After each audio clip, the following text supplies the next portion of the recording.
इसरो अभी तक नासा की तरह सौर मंडल के बाहर कोई मिशन क्यों नहीं भेज पाया है? इसके पीछे ठोस कारण है। वो ठोस कारण है एक टेक्नोलॉजी जिसका नाम है आरटीजीएस यानी radio isotope thermo electric generator. ये एक ऐसी टेक्नोलॉजी है जो सौर ऊर्जा जहाँ पे नहीं पहुँचती है यानी अंधेरे में जहाँ पे सूर्य की रोशनी नहीं पहुँचती है तो ये बिजली का उत्पादन करता है।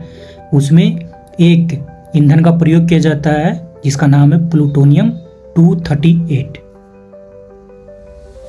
इसकी वजह से इसके क्षय होने से ये रेडियो एक्टिव पदार्थ है, इसके क्षय होने से ही वो क्या करता है कि जो वो गर्मी उत्पन्न करता है तो उससे बिजली का उत्पादन करता है।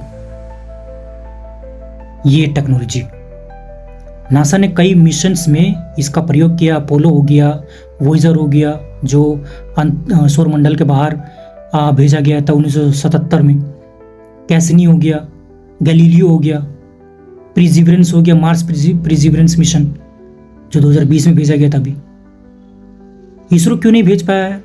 इसका ठोस कारण ये है कि इसके पास अभी आरटीजीएस टेक्नोलॉजी नहीं है और क्योंकि भारत ने एनपीटी पर साइन नहीं कर रखे हैं तो ये टेक्नोलॉजी उसको प्राप्त करने में बहुत ज़्यादा कठिनाई हो रही है। कोई देने को राजी नहीं और भारत ने अभी डेवलप नहीं कर पाया इस तरीके से।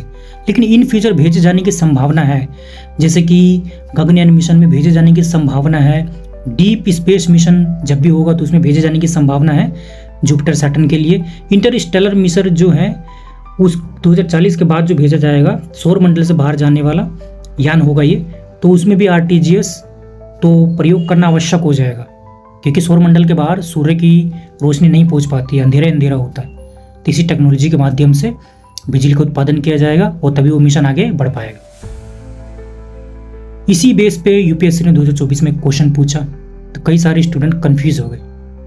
सवाल कंफ्यूज हो गए मतलब 3 स्टेटमेंट दिया था, वो स्टेटमेंट क्या थे मैं अभी पढ़ के बताता हूँ आपको कि आरटीजीएस जो टेक्नोलॉजी है। तो देखो उसमें पूछा गया था कि विकिरण समस्थानिक ताप विद्युत जनरेटर यानी आरटीजीएस के संदर्भ में निम्नलिखित कथनों पर विचार कीजिए। कथन एक है आरटीजीएस लघु विखंडन रिएक्टर है। आरटीजीएस का प्रयोग अंतरिक्ष यानों के ऑन बोर्ड प्रणालियों को विद्युत आपूर्ति करने के लिए होता है।